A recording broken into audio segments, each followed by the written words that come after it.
Good morning, students. Before we start our lesson, I'll ask you few questions. What do we need to do work? Yes, it's energy. We use energy to do various kinds of work. Energy is available in various forms. Can you list a few forms? Solar energy, wind energy, heat energy, light energy, and electrical energy are a few forms of energy. Among these various forms, electricity is one of the form of energy that we use quite extensively. So extensively that we can't imagine our lives without it. So this extensive use of electricity to make our lives comfortable and better arouses a very keen interest in our minds to know more about electricity. Today, we are going to learn about electricity.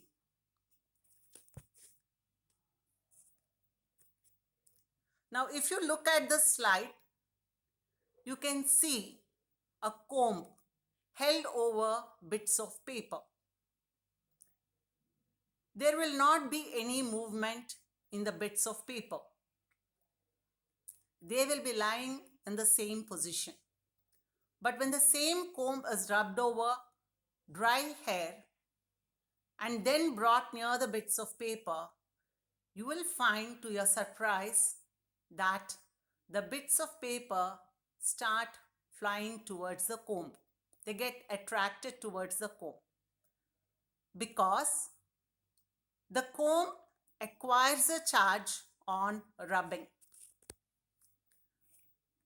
So bodies acquire charge when they are rubbed over another because there will be a transfer of electrons from one body to another when they are being rubbed.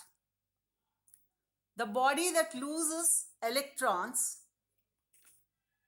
will become positively charged and the body that gains electrons will become negatively charged. So there are two types of charges, positive charge and a negative charge. Positive charge will have a deficit of electrons and negative charge will have excess of electrons.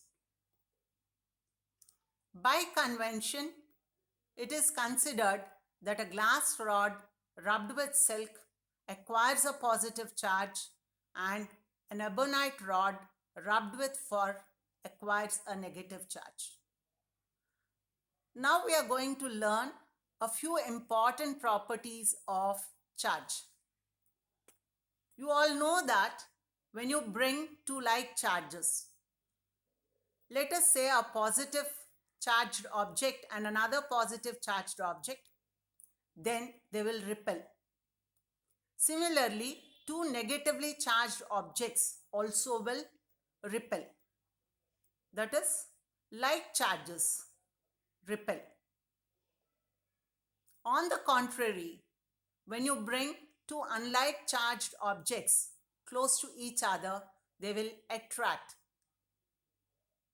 So we can say like charges repel, unlike charges attract. Charge is usually expressed in coulombs and is denoted by Q.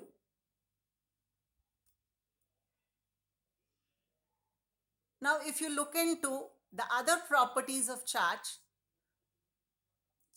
is conserved. What do we mean by saying conserved? Yes, it can neither be created nor destroyed. It is only transferred from one object to another.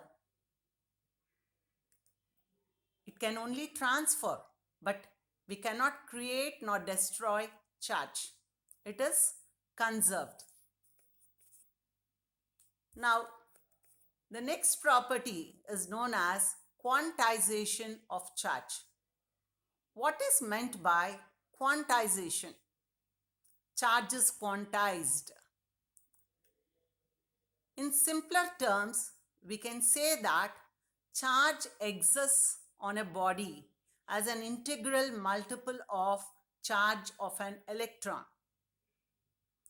We all know that electron is a negatively charged particle in an atom, and it carries a charge of 1.6 into 10 power minus 19 coulombs. 1.6 into 10 power minus 19 coulombs. So we can say that charge on a body Q will be equal to N times the charge of an electron, N into E, where N is the number of electrons and E the charge of the electron. I think you all understood what is meant by quantization of charge. In simple words, charge exists as an integral multiple of the charge of an electron. Now let us see, with the knowledge of quantization of charge, how many electrons make up 1 coulomb of charge. So we know the formula Q equal to Ne. When we substitute for Q as 1 coulomb and E the charge of the electron, by simple calculations we can know the number of electrons present in 1 coulomb. It was found that there are 6.25 into 10 power 18 electrons in 1 coulomb of charge. Or we can even say 6 into 10 power 18 electrons approximately make up 1 coulomb of charge.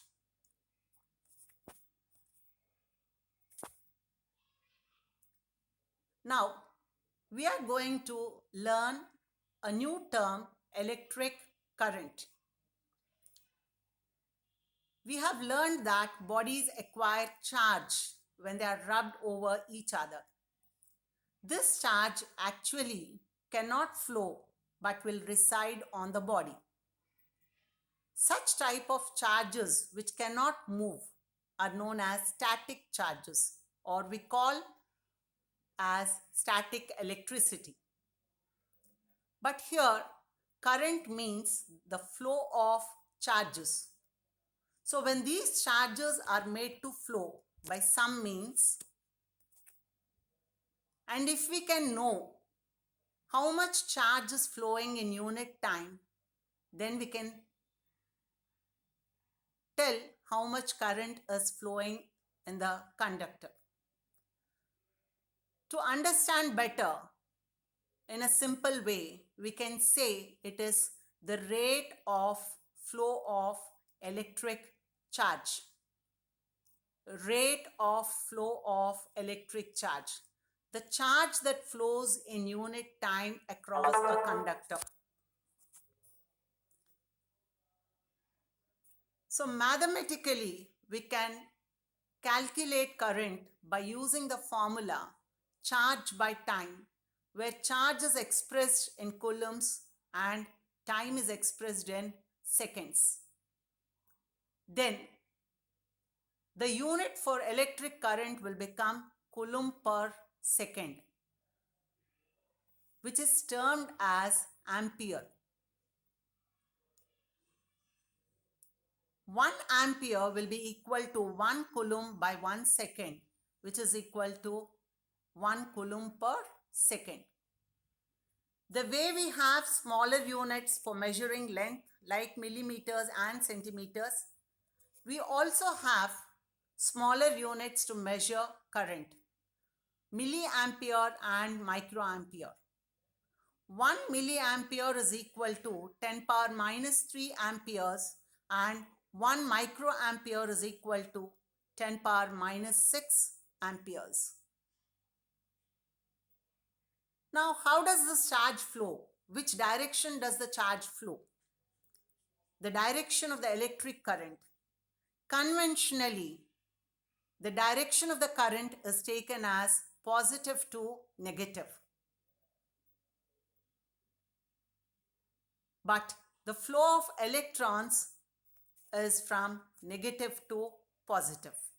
That is, the conventional direction of current is opposite to the direction of flow of electrons. Now, this slide gives you a diagram representing a circuit. What exactly is a circuit?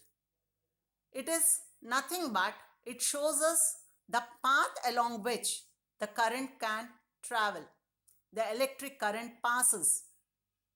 So you can observe a battery, a bulb, an ammeter and a key. So you can see an arrow mark on the circuit diagram where the arrow starts from the positive and goes towards negative. That is, the current is flowing from the positive terminal of the battery to the negative. It passes through the load and then it again comes back towards the negative terminal. So the charge flows only when the circuit is complete. That is, when the key is closed, the plug key is inserted, then only the circuit is complete and the current can flow. So we can say that a circuit is a closed path for the current to flow. Now, if you look into this picture, you can see in the first one that the plug key is denoted without a dot, which says that, or which shows that the key is removed. The plug key is removed out. So here the circuit is broken and the current cannot flow through it, and hence the bulb will not glow. Such a circuit where the key is not inserted and the current cannot flow is known as an open circuit. And coming to the second figure, you can see the key is inserted. So here, the circuit provides a path for the current to flow and the current passes through the bulb, making it to glow. Such a circuit, we call it as closed circuit. I think all of you are clear with the concepts that we have learnt. To summarize what we have learned today, we have learnt that bodies acquire charge when rubbed with each other, the two types of charges, positive and the negative, the properties of charge. Charge is conserved, charge is quantized. And then the units for charge, coulomb. Next, we have learnt about what is electric current, the formula for calculating electric current and its units. And then we have learnt what is a circuit and the difference between an open circuit and a closed circuit. Now, the question arises, how does the charge flow from one end to the other end of the conductor or in a circuit? So, to understand this, we are going to discuss a new term known as potential in our next class. Thank you.